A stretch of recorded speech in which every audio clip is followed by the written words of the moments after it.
تک ہمیں توفیق عنایت فرمائے، یعنی بلغنا یعنی پہنچا دے ہمیں ماہ رمضان تک۔ اچھا پہنچا دے تو کیا کریں اس میں ماہ میں؟ امام دعا فرماتے ہیں اعنا علی الصیام والقیام، ایک تو روزہ رکھنے کی توفیق اور دوسرے نماز کی توفیق۔ قیام یعنی عبادت اور بندگی یعنی نماز۔ اس ماہ رمضان میں 1000 صرف نافلہ ہیں، اور نافلہ پڑھنا 1000 جو ماہ رمضان المبارک میں ہے۔ امیر المومنین ایام آخری دنوں میں 1000 رکعت نماز پڑھا کرتے تھے۔ ابو حمزہ صومالی کی روایت ہے کہ آپ نے چھٹے امام سے پوچھا کیا کریں، تو آپ نے فرمایا اس مہینے میں زیادہ سے زیادہ نماز پڑھنے کی تاکید کی۔ اور اس کے بعد جو بات کہنی مولانا نے مجھے موضوع دیا کہ کیا کر پڑھتے ہیں ہم لوگ ماہ محرم رمضان میں، یعنی غیبت کرتے ہیں، نہ اپنی آنکھوں کا لحاظ کرتے ہیں نہ اپنی زبان کا۔ 2 چیزوں سے امام نے فرمایا کہ حفظ اللسان و غض البصر، ہمیں اپنی زبان کی حفاظت کرنا چاہیے اور اپنی نگاہوں کی حفاظت کرنا چاہیے، اور یہی وہ 2 چیزیں ہیں کہ جس سے سب سے زیادہ گناہ ہوتا ہے، جس کی وجہ سے ہم ماہ رمضان المبارک کی حرمت کا لحاظ نہیں کر پاتے ہیں۔ ماشاءاللہ احسن، جزاکم اللہ۔ مولانا تہذیب صاحب نے جس پہلو کی طرف متوجہ کیا ہے بہت قیمتی ہے۔ بہت تیز الفاظ میں بہت جلدی سے بات کہنا چاہوں گا۔ خطبہ شعبانیہ کا تذکرہ بار بار آیا، اس میں حضور نے بکثرت اعمال بتائے ہیں کہ تمہیں کیا کرنا ہے، اس میں کیا نہیں کرنا ہے، کم آیا ہے، کیا کرنا ہے زیادہ آیا ہے۔ مگر جب مولا علی نے تمام چیزیں بتا دیں، تلاوت کرنا، دعا کرنا، استغفار کرنا، صلہ رحم کرنا، بزرگوں احترام، بچوں سے محبت وغیرہ وغیرہ، تو حضور سے پوچھا کہ اس میں سب سے اچھا کیا ہے؟ تو اب حضور نے اس کے جواب میں کسی ایک نیکی کا تذکرہ نہیں فرمایا، فرمایا سب سے اچھا کام رمضان میں یہ ہے کہ ان لا تعصی اللہ، کہ تم اللہ کی نافرمانی نہ کرو، یعنی گناہ نہ کرو۔ رمضان کا سب سے قیمتی کام یہ ہے۔ بسم اللہ۔ میں بہت ہی زیادہ شکریہ ادا کرتا ہوں آپ کا، واقعی میں بہت تیز، بہت عمدہ، بہترین مطالب، اور بعض وہ سوالات جو مجھے لگ رہا تھا شاید میں دیگر علماء کرام سے دریافت نہ کر سکوں، اس کا بھی آپ نے جواب دے دیا۔ دیکھیے سب سے بڑی برکت اور فضیلت ماہ مبارک رمضان کی یہ ہے کہ اسے قرآن مجید کا ظرف بنایا گیا ہے، اور جس طرح قرآن مجید کا جواب نہیں، اسی طرح فضیلتوں میں، برکتوں میں ماہ مبارک رمضان کا بھی کوئی مثل نہیں ہے۔ ارشاد باری تعالیٰ ہے کہ اے میرے پیغمبر، عیسیٰ کی قوم شکم پرست تھی، اس لیے ہم نے مائدہ یعنی دسترخوان عیسیٰ کی طلب پر بھیجا، اور تمہاری امت خدا پرست ہے، اس لیے تمہاری طلب غفران پر ہم نے رمضان المبارک جیسا مہینہ عطا کیا ہے۔ میں استاد بزرگوار جناب مولانا ممتاز جعفر صاحب سے دریافت کرنا چاہوں گا، قرآن مجید کے سلسلے میں ماہ رمضان کی آمد پر آپ کیا کہنا چاہیں گے؟ تمام روزے داروں سے، امت مسلمہ سے، امیر المومنین کے چاہنے والوں سے مختصر وقت میں جواب مطلوب ہے۔ آخری سوال استاد محترم مولانا معروفی صاحب سے، پھر ہم اپنا پروگرام پائے تکمیل کو پہنچائیں گے۔ بسم اللہ۔ بسم اللہ الرحمن الرحیم۔ مختصر بیان میں خطبہ شعبانیہ سے ایک جملہ لیتے ہوئے، فَاسْأَلُوا اللَّهَ رَبَّكُمْ بِنِيَّةٍ صَادِقَةٍ وَقُلُوبٍ طَاهِرَةٍ أَن يُوَفِّقَكُمْ لِصِيَامِهِ وَتِلَاوَةِ كِتَابِهِ۔ آپ غور کریں کہ خطبہ شعبانیہ کی اہمیت کے بارے میں سب واقف ہیں۔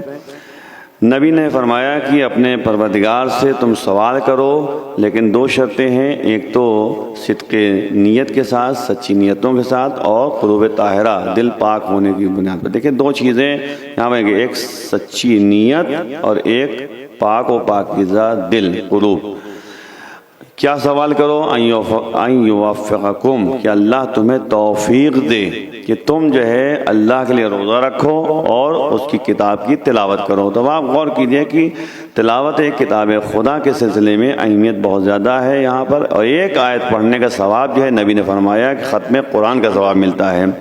اپنے گھروں کو نورانی بناؤ تلاوت قرآن کے ذریعے۔ قرآن اسی ماہ رمضان میں نازل ہوا ہے اور بہار ہے۔ بہرحال مسئلہ یہ ہے کہ جس گھر میں قرآن کی تلاوت ہوتی ہے اس گھر میں فقیری نہیں آ سکتی، اور یہ قرآن کے بارے میں ایک جو ذہنوں میں بات پائی جاتی ہے کہ جب قرآن شروع کیا ہے تو ختم کرنا ہوگا ماہ رمضان میں، یہ چیز ایسی نہیں ہے۔ یہاں پر یعنی مسئلہ یہ ہے کہ جس طرح لوگوں کے ذہنوں میں ہے کہ قرآن اس لیے نہیں شروع کرتے کہ ہم ختم نہیں کر پائیں گے، نہیں ایسا نہیں ہے. جتنا قرآن آپ پڑھیں گے اتنا ثواب ملے گا. 10 آیتیں پڑھیں گے پورے ماہ رمضان میں تو 10 آیتوں کا ثواب ملے گا. 10 پارے پڑھیں گے 10 پاروں کا ثواب ملے گا.